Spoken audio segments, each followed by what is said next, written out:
Hello guys! Welcome back to my YouTube channel. So ayan, bago ang lahat, pa-subscribe naman guys, like and share my YouTube channel ay Neria TV Vlog. So ayan.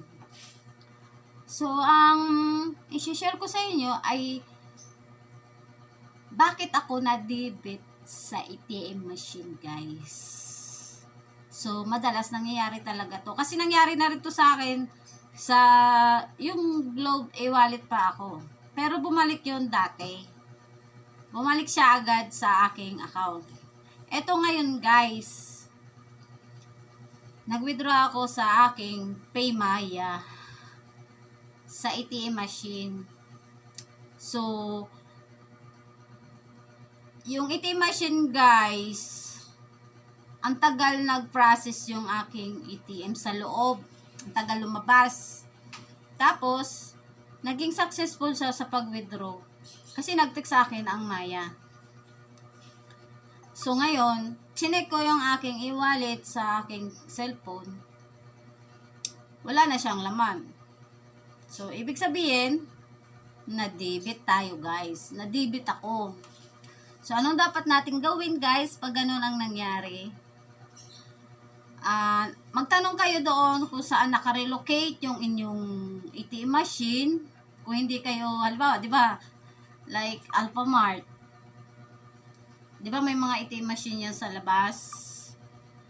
Itanong nyo sa Alphamart kung saang lugar nakarelocate yung bangko na naglagay ng ATM machine yun. So, doon ako nagtanong kung anong gagawin ko kasi nawala yung pera ko sa e-wallet account ko.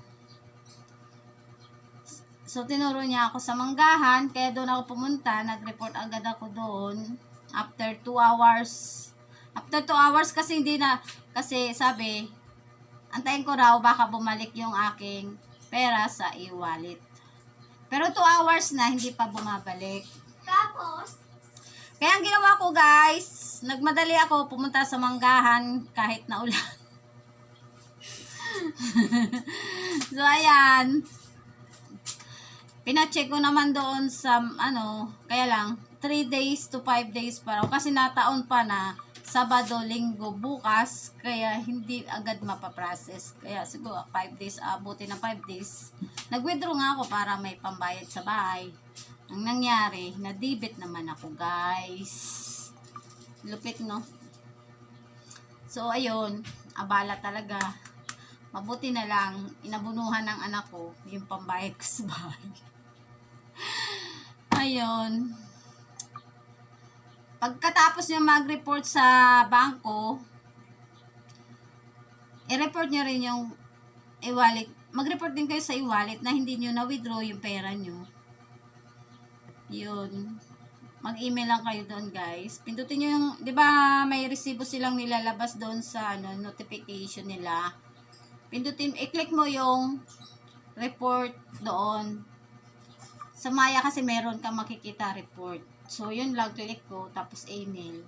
Then, magre-reply sila agad, guys. Yun lang, thank you sa... At yun lang, guys. Thank you, God bless. At sana may natutunan kayo sa aking pagbablog. Yan, guys. Bye-bye. 2 times na. Pero ito mas gabi. Tagal. Bye bye guys!